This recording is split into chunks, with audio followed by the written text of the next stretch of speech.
One of the things that I'm curious about is these silent enhancers of smell perception. First of all, there are, as we now know, there are silent molecules that we don't have experience of smelling anything, and yet they activate the olfactory bulb. The whole thing is working, the olfaction system is working.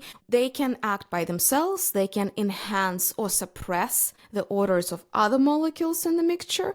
Yeah, it's a good question. It's an open area of research. The industry has its mysterious molecules that I think part of you're referring to is that it's a big focus of the industry is fixatives and blooming agents is what they call them.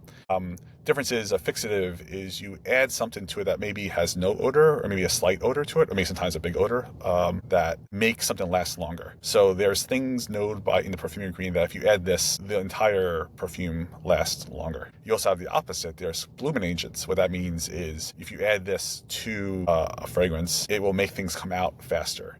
You actually see this more in applications like shower gels, because what you want to happen is you want, when it's touched with water, to come out very strong in the shower. You don't really want that to come out 3 hours later. You want it to be smelling it in the shower. So there are also ingredients known that if you add this, they essentially bloom better. What you're saying is also true where there are effects in the nose. If you add a big ingredient, you might block the receptor.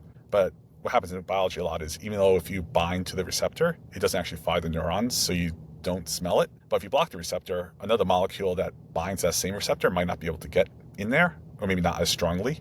By adding the ingredient, you have blocked the sensor. It's actually a very active area in research, less in fragrances, but more in odor removal.